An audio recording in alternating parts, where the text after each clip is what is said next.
अपना टॉपिक है दो दिए बिंदुओं के बीच दूरी ज्ञात करना। मान लो ये कोई दो पॉइंट्स है जिनके निर्देशांक हमें दिए गए हैं, ठीक है। और इन दोनों के बीच की ये जो डिस्टेंस है वो हमें फाइंड आउट करनी है, हमें निकालनी है डिस्टेंस। तो मैंने पहले ही आपको फार्मूला बता चुका हूं मेरे प्रीवियस लेक्चर में कि इसका फार्मूला क्या होता है। जब दो दिए बिंदुओं के निर्देशांक दे रखे हों और उनके बीच की दूरी, मान लो ये पॉइंट है ए, दूसरा पॉइंट है बी, और आपको ये ए बी डिस्टेंस निकालनी है। तो इसका फार्मूला होता है ए बी बराबर √x2 माइनस x1 का whole square plus y2 minus y1 का होल स्क्वायर। आपको पता है डिस्टेंस हमेशा पॉजिटिव होता है, तो मैंने इसको पॉजिटिव लिया है। आप चाहे इसको ए बी लिखो चाहे बी ए लिखो, कोई फर्क नहीं पड़ता, क्योंकि ये दूरी है दो निश्चित बिंदुओं के बीच की, ठीक। इससे पर डिपेंड हम इक्वेशन कर लेते हैं। निम्न बिंदु की मूल बिंदु से दूरी ज्ञात कीजिए। अपना बिंदु क्या है, ए कोस अल्फा ए साइन अल्फा। मान लो ये मूल बिंदु है और ये जो अपना दिया गया बिंदु ए है वो ये है, ए कोस अल्फा ए साइन अल्फा, और ये मूल बिंदु है जिसके निर्देशांक होते हैं 0 0, ठीक है। इन दोनों के बीच की डिस्टेंस हमें OA निकालनी है, ठीक है। अब मैं फार्मूला लिख देता हूं पहले, सॉल्यूशन हल, ठीक है। दो दिए गए बिंदुओं के बीच की दूरी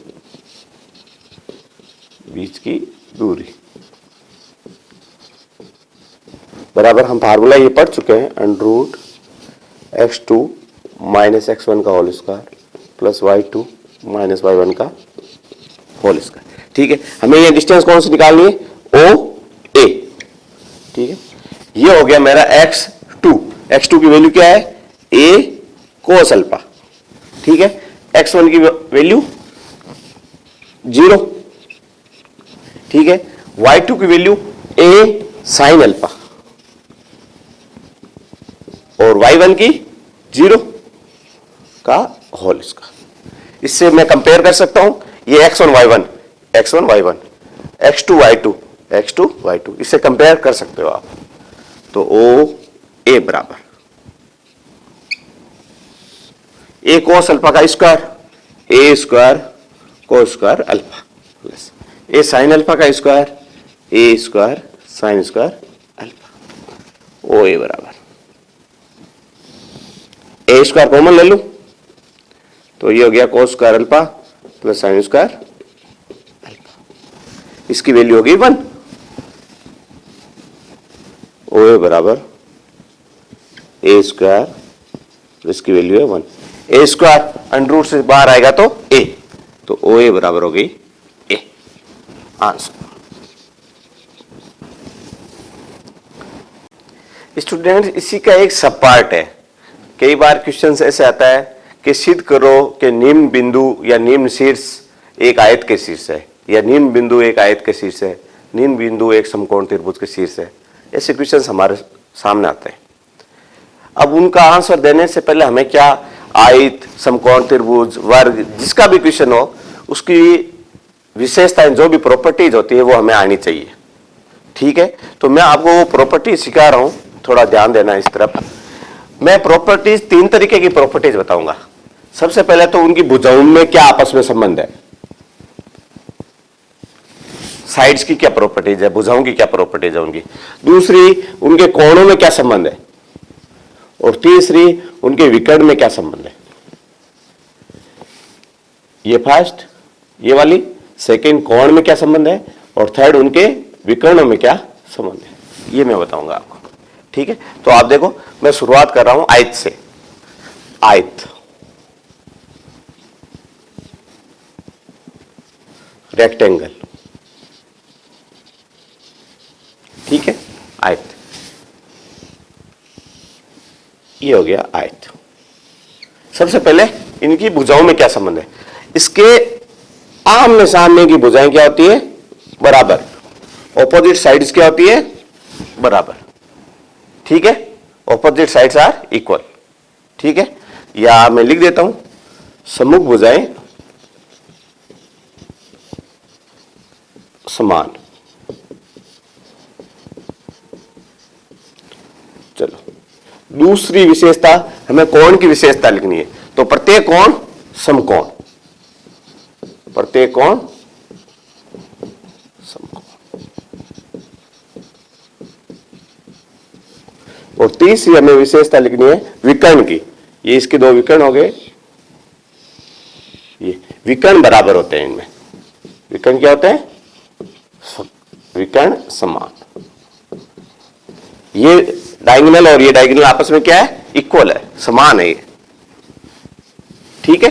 तो सबसे पहले सम्मुख भुजाएं समान, आमने सामने भुजाएं बराबर होती है, प्रत्येक कोण समकोण, सारे कोण है ये समकोण है, 90 डिग्री के हैं।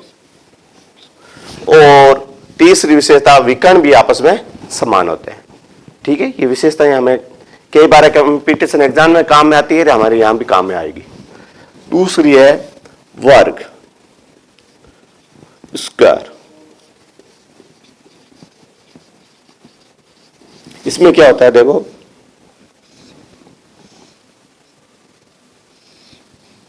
ठीक है, ये स्क्वायर, स्क्वायर में चारों भुजाएं आपस में बराबर, चारों भुजाएं समान।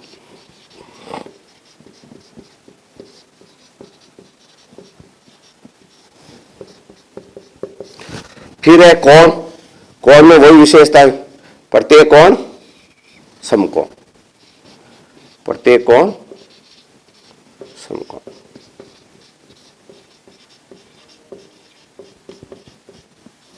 और तीसरी विकर्ण की, विकर्ण इसमें भी समान होते हैं, विकर्ण क्या होते हैं, समान।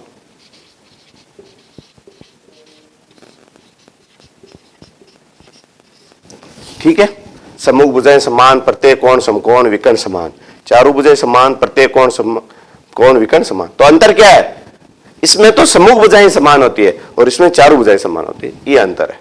इसके बाद में हम पढ़ेंगे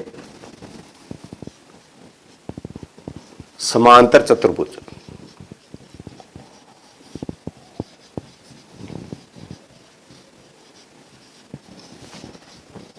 पैरेललोग्राम।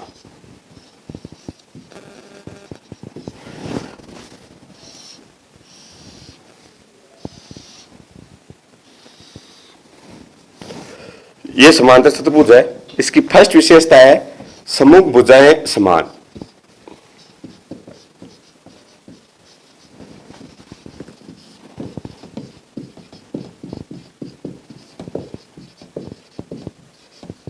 दूसरी है, इसमें देखो प्रत्येक कोण समकोण नहीं है, इसके असमकोणों का योग 180 डिग्री है। मान लो ये एंगल ए है और ये एंगल बी है, तो इनका सम क्या होगा, 180। निकट के जो भी कोण है, मान लो ये डी है, तो ए और डी एंगल का योग 180 डिग्री होगा, ठीक है। तो असमकोणों का योग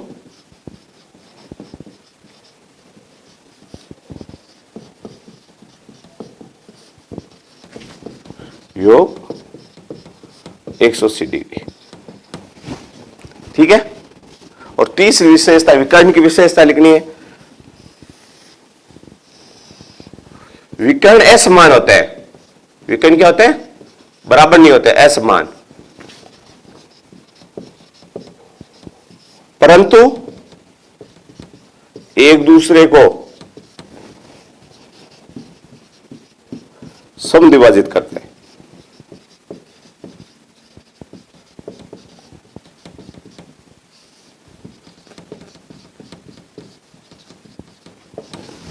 विकर्ण है समान, विकर्ण बराबर नहीं है, ये दोनों बराबर नहीं है, लेकिन एक दूसरे को समद्विभाजित करते हैं। मतलब ये जितना टुकड़ा है उतना ही ये वाला है, और ये जितना पार्ट है उतना ही ये वाला पार्ट है।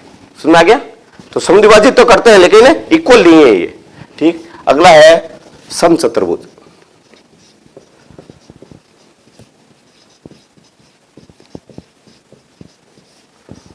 रोम्बस।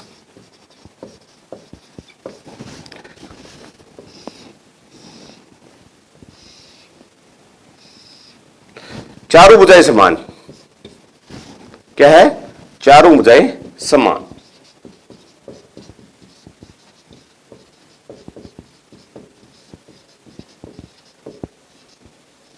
दूसरा वही आसन कोणों का योग 180,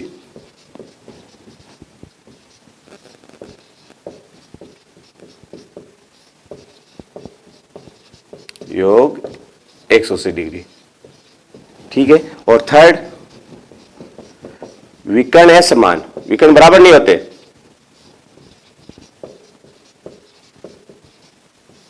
परंतु एक दूसरे को समविभाजित करते हैं।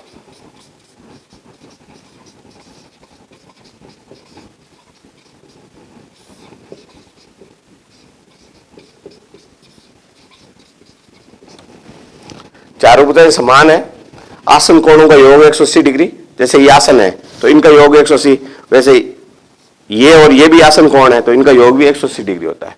ठीक है। सम्मुख कोण बराबर होता है, ये और ये बराबर है, ये और ये बराबर होगा। विकर्ण है समान, ये दो विकर्ण है,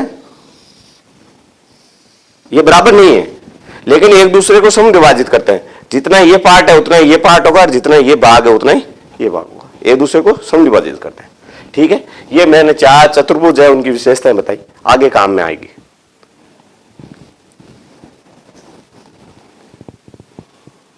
मैं आपको चार प्रकार के चतुर्भुजों की विशेषता बता चुका हूं। अब कुछ त्रिभुज होते हैं जिनकी विशेषताएं और देख लो। एक आप पर समकोण त्रिभुज,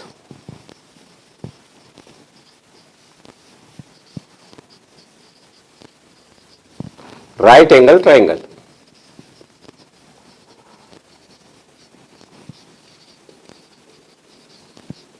ठीक है।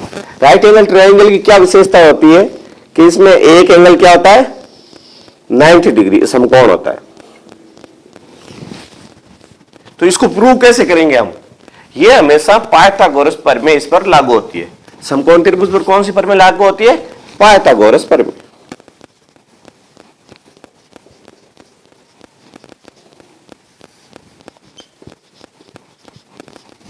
तो समकोण त्रिभुज पर पाइथागोरस प्रमेय लागू होती है। पाइथागोरस प्रमेय से ये सिद्ध हो जाता है कि एक एंगल 90 डिग्री है। तो वो त्रिभुज कौन सा होता है? समकोण त्रिभुज। अगला है समबाहु त्रिभुज।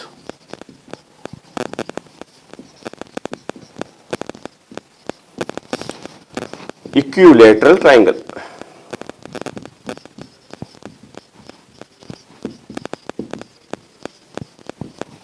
क्या होता है इक्विलैटरल ट्रायंगल?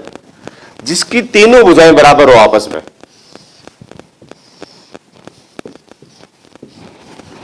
तीनों भुजाएं क्या है? आपस में बराबर।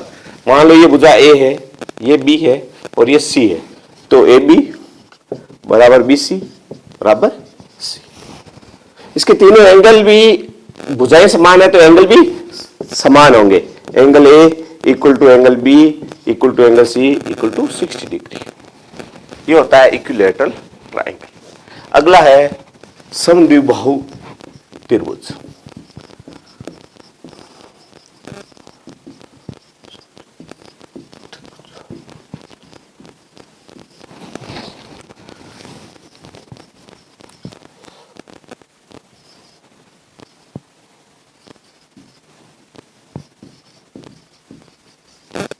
आइसोलेस ट्रायंगल, समद्विबाहु त्रिभुज। इसकी कोई भी दो भुजाएं बराबर होती है।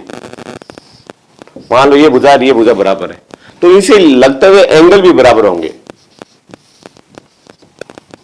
जैसे अगर ए सी बराबर बी सी, कोई भी दो भुजाएं बराबर होगी और उनसे लगते हुए एंगल ए और बी, तो angle A equal to angle B.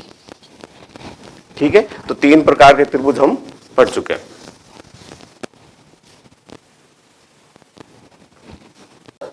प्रदर्शित कीजिए कि बिंदु 2, -2, -2, 1 तथा 5, 2 एक समकोण त्रिभुज बनाते हैं, एक राइट एंगल ट्रायंगल का निर्माण करते हैं। ये 3 पॉइंट्स जो है जिनके कोऑर्डिनेट्स हमें दे रखे हैं। सॉल्यूशन, हल। मान लीजिए कि तीन दिए गए बिंदु, इनको मैं एबीसी मान लेता हूं। इस पॉइंट को ए मान लो, इस पॉइंट को बी मान लो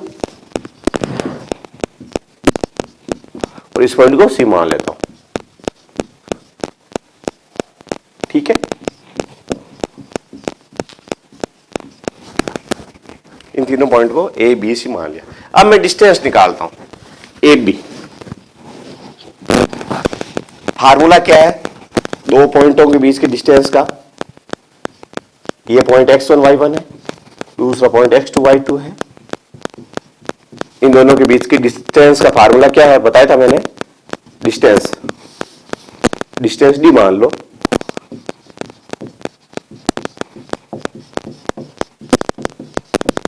ठीक है, x2 माइनस x1 का whole square plus y2 minus y1 का होल स्क्वायर। इसी फार्मूले से मैं ए बी निकालूंगा। तो ए बी बराबर -2 का whole square, x2 minus x1 का whole square plus y2 minus minus plus y2 minus y1 का होल स्क्वायर। ठीक है, तो ए बी बराबर हो गया -2 माइनस का 4 माइनस 4 का स्क्वायर 16, 1 प्लस 2 3 का स्क्वायर 9 अंडर 25। ठीक है, अब मैं निकाल रहा हूं BC की value. BC x2 minus x1, तो minus minus plus plus 2 minus 1 का होल स्क्वायर, 2 माइनस 1 का whole square equal to 5 plus 2 7, 7 का स्क्वायर 49, 2 माइनस 1 1 का स्क्वायर 1 बराबर अंडर रूट 50। ठीक है, अगला है सी ए।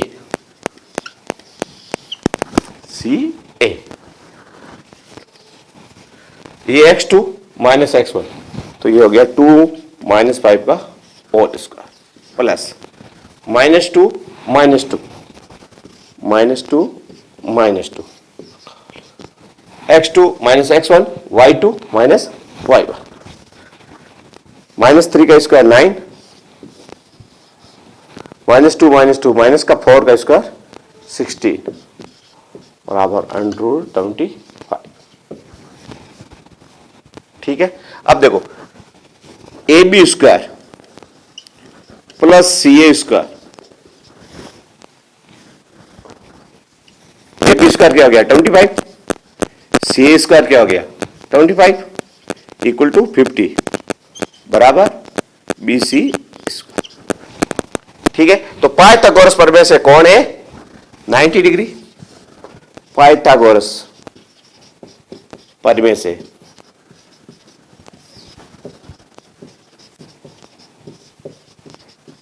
कौन ए बराबर 90 डिग्री, इसलिए एबीसी एक समकोण त्रिभुज है।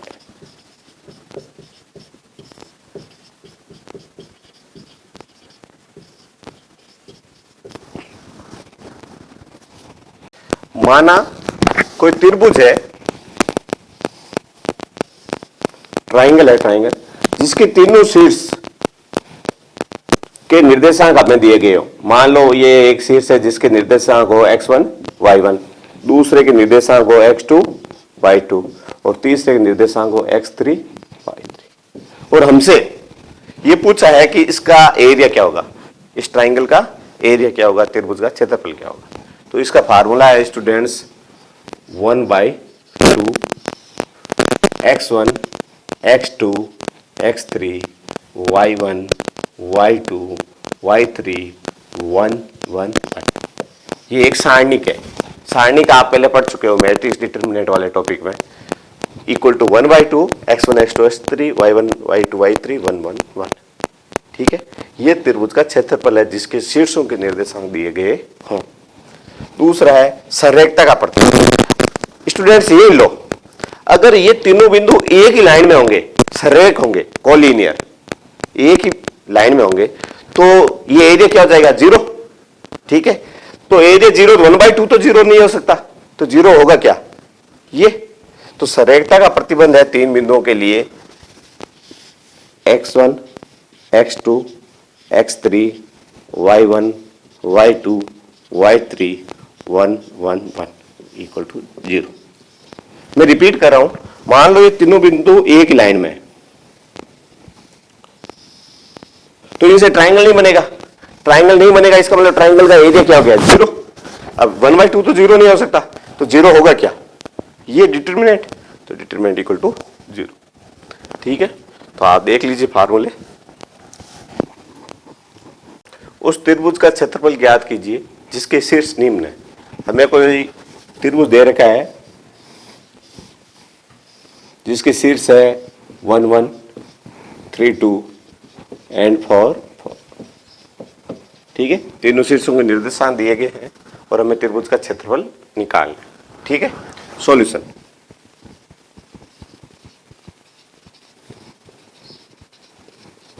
त्रिभुज का क्षेत्रफल बराबर, अभी मैं आपको फार्मूला बता चुका हूं, त्रिभुज का क्षेत्रफल जिसके शीर्षों के निर्देशांक दिए गए हो। त्रिभुज का क्षेत्रफल बराबर 1/2 x1 x2 x3 y1 y2 y3 1 1 1। ठीक है, इक्वल टू 1/2 x1 की वैल्यू 1, x2 की वैल्यू 3 और x3 की 4, y1 की 1, y2 की 2 और y3 की 4। x1 y1 x2 y2 x3 y3 मैंने वैल्यू पुट कर दी। ठीक है, अब इसको सॉल्व करते हैं अपन।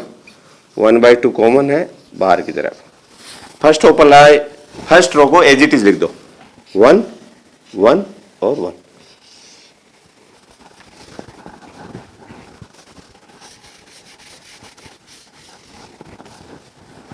First row as it is. ठीक है, बीच वाले का sign change, 1 1 1 first row as it is, बीच वाले का साइन चेंज। अब जहां ये 1 है, ये वाला, उस रो और कॉलम को छोड़ दो, बाकी क्या बचेगा? 2 1 4 1।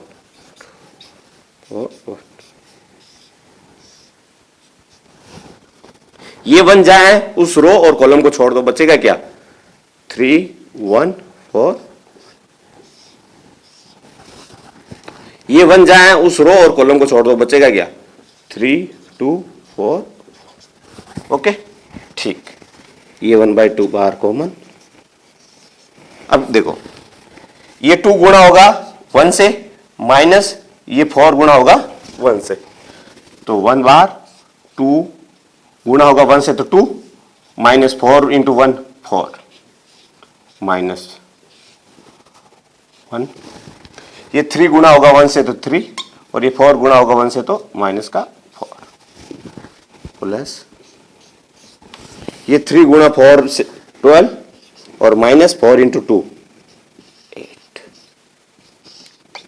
ठीक है, ये इससे गुणा माइनस ये इससे गुणा, ये इससे गुणा माइनस ये इससे गुणा, फिर ये इससे गुणा माइनस ये इससे। ठीक है, 1/2 बाहर, 2 माइनस 4 माइनस का 2, 3 माइनस 4 माइनस का 1, माइनस माइनस प्लस, 12 माइनस 8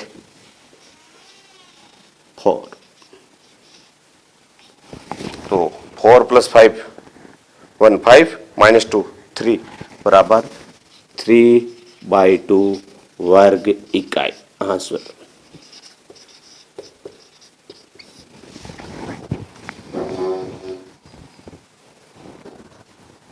सिद्ध कीजिए कि निम्न बिंदु सरेख है, 3 2 -1 3 और -5 4। ये 3 बिंदु एक ही लाइन में ये सिद्ध करना है। तो हम सरेखता का प्रतिबंध देख चुके हैं। सरेखता का प्रतिबंध मैं आपको पहले बता चुका हूं, वापस रिकॉल कर लेते हैं। बराबर x1 x2 x2 x3 y1 y2 y3 1 1 1 equal to 0। अगर ये डिटरमिनेंट की वैल्यू 0 आ जाती है तो इसका मतलब वो तीनों पॉइंट कोलिनियर है। तो हम इस डिटरमिनेंट की वैल्यू निकाल रहे हैं, x1 x2 x3 y1 y2 y3 1 1 1 equal to x1 की वैल्यू 3, x2 की -1, x3 की -5, y1 की 2, y2 की 3 और y3 की 4, 1 1 1। ठीक है, अब इसको सोल्व करते हैं। First line as it is, बीच वाले का चिन्ह चेंज। जहां 3 है उस रो और कॉलम को भूल जाओ, बचेगा क्या 3 1 4 1।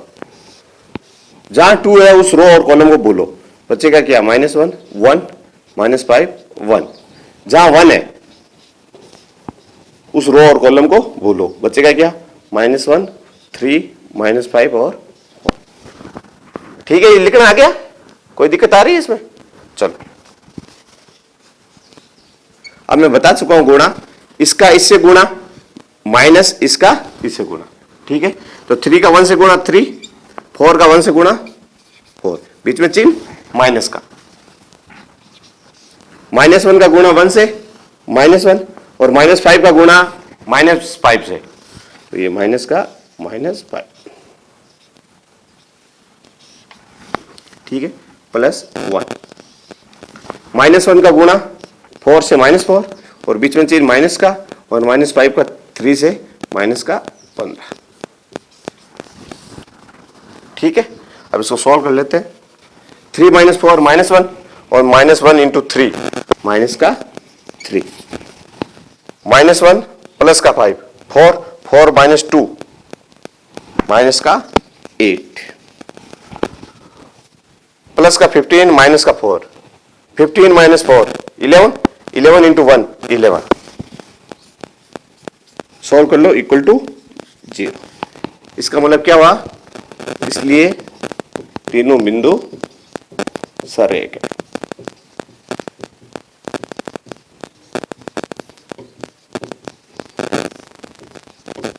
सरेखता है, प्रतिबंध कहता है इक्वल टू 0 आ जाए, इसका मतलब ये सरेख है। आप देख लो, वैल्यू 0 आ चुकी है, इसका मतलब ये तीनों बिंदु क्या है?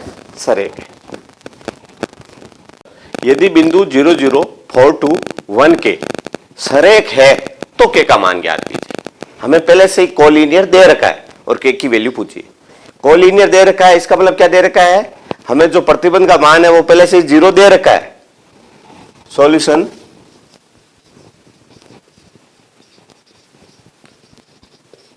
चूंकि तीनों बिंदु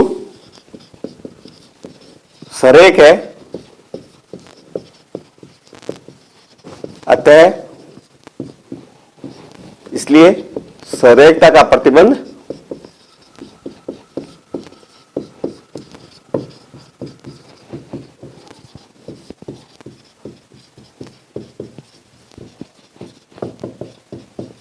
तीनों बिंदु सरेखता का प्रतिबंध संतुष्ट करेंगे। क्यों सरेख है? तो या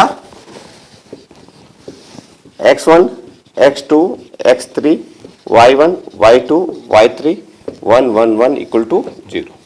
यही है सरेखता का प्रतिबंध, इक्वल टू 0। यानी पहले से सरेख दे रखा है, इसका मतलब इक्वल टू 0 वैल्यू दे रखी है।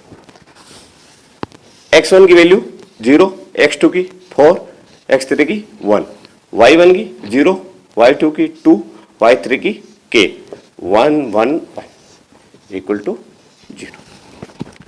ठीक है, अब इसको सॉल्व करते हैं। First row as it is